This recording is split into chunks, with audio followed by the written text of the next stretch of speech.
I feel like I'm part of this project that came to being through like very hard effort from a collectivity. Thank you, my translator right now, because I happen to have changed my presentation from what we talked about a few minutes before, so I'll make an effort to speak very slowly.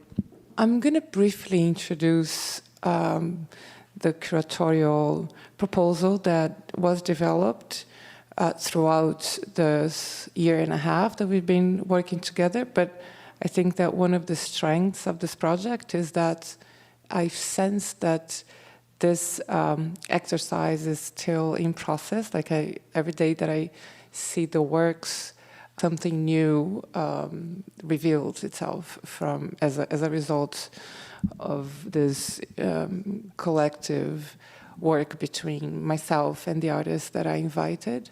So even though Zeynep and I were invited to participate in this project to bring international views and artists into the show, and we were assigned with particular areas in the world, myself, Latin America and Scandinavia, I actually ended up inviting people from everywhere. So that was not a constraint, that was a point of departure.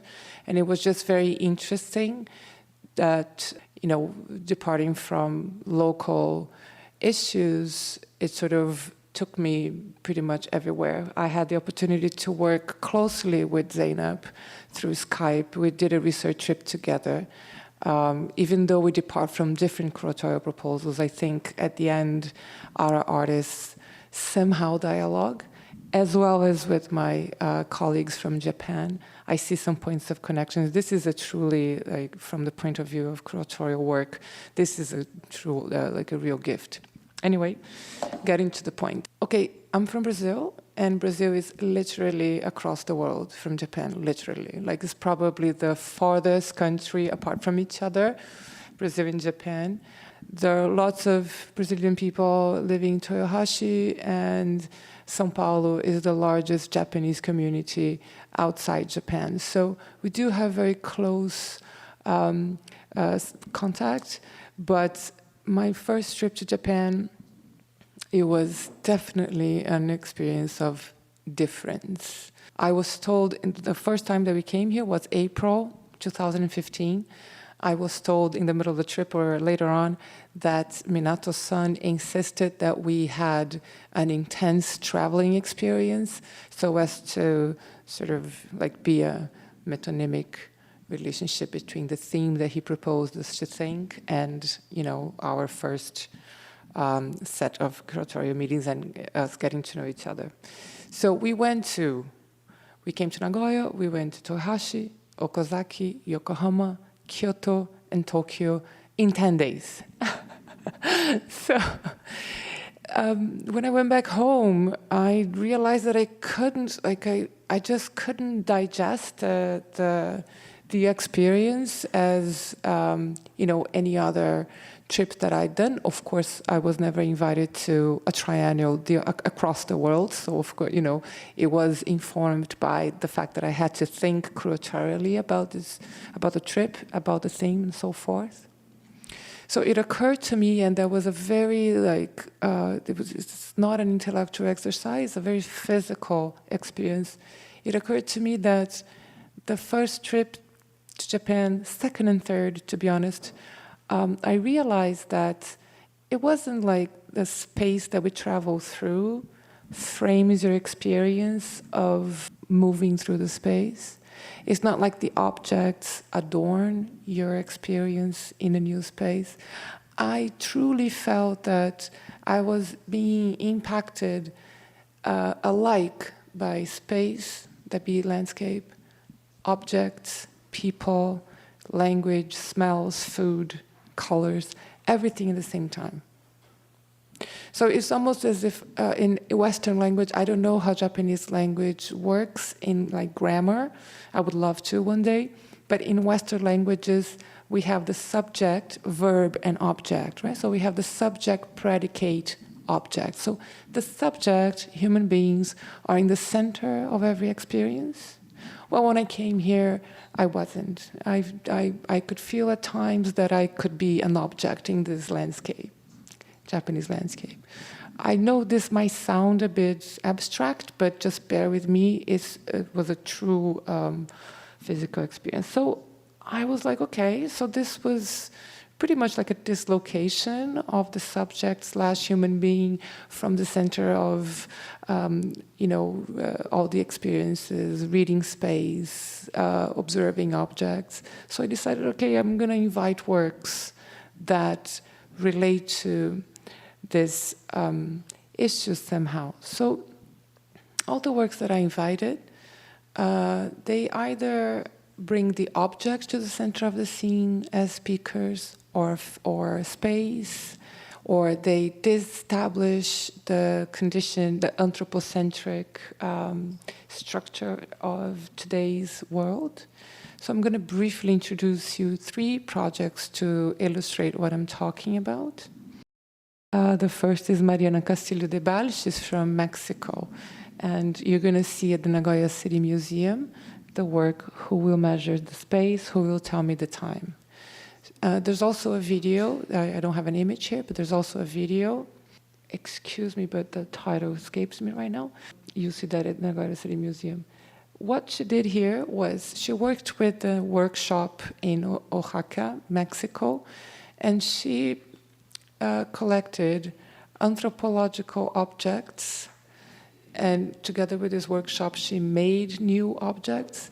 That was an invitation that she gave to these people to try and understand the role of ancient objects in the identity of the contemporary Mexican identity. So she buried all these objects. After a while, she dug them and sort of choreographed these columns in the exhibition space. The idea is that in this series of proposals, the objects gather strength to speak for themselves, for their own history, despite whatever histories have been written about them by humans. The video that I mentioned is the history of the Borges Codex, which is a document that was lost for centuries. It was recovered, it was translated, it went through many languages, and the video that Mariana produced was literally the Borges Codex speaking about its own history. And it's a beautiful exercise of deleting the historian's historical lines and recovering the aura of that object from its own perspective. It's there. I encourage you to watch it. Because what I'm trying to say here is that I'm not making an intellectual exercise about this. It is real. Like, you do have this sensation of, you being subsumed by the object's intelligence. So the next artist I'm going to talk about is Laura Lima. She's in Toyohashi. If you've been to Toyohashi, you've seen this beautiful installation called Flight. And the idea of this work is to have an installation, an artwork that was designed for another species other than humans. So this work is not for our artistic appreciation, it's for birds' artistic appreciation. We are invited into the space as guests. We are invited into the space silently because we are temporarily visiting this artwork that birds are supposed to, have fruition of it. When we were discussing previously in September, curatorially, our artists, I thought, well, in the politics of a large show format and in the politics of representation of an artwork, I just think it would be a nice touch to have a work that was dedicated to another species other than human. But that, of course, you know, as we put the works together, they gather other meanings that we don't have the control of. This is the best part about being a curator and artist. So when we come here, we see that Laura Lima presents an ex-anthropocentric space to the viewer. And it's a quite poignant experience to go through that space. You do feel like you're just, you know, just a guest, like a minor guest. You're not the center of the experience. That's really good for your ego, you know. The third artist I'm going to talk about is Wendelin. Oh, Laura is from Brazil, sorry. Wendelin van Oldenburg. She is from Holland, from the Netherlands, and this work, From Left to Night, this work is very complex, very beautiful work, and in this work, the element that caught my attention was the element of space being the subject of the experience, the actual space. So, two things. One, this work was done in 2015, but what triggered the work was the riots in 2011 riots in London. So the artists together with the protagonists in the film, they worked together for a year and a half, co-writing the scripts, which were kind of improvised during the shooting. The shoot took 2 days, so it was heavily orchestrated, but also very risky. The film takes place in the police station that people got arrested during the riots. Then they went to the subway gallery that connects the police station to the next space, which is a music recording studio. Anyway, the most important aspect here is that the film, the artwork, is just the means by which these people get together and talk about these relevant social issues. Meaning, the film is the excuse for the work to happen. It's not the byproduct. All right? So what triggers these people's experience in the film and what determines their subject matter and themselves is the space.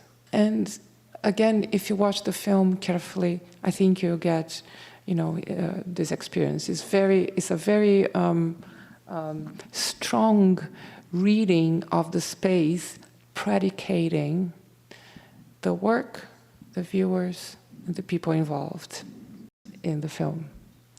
I think I could talk more about other artists, but I think, I think I'm going to stop here because we want to hear from our 3 colleagues, and we can talk in a conversation format more about these issues that I presented. But this is pretty much what informed my curatorial practice in this project.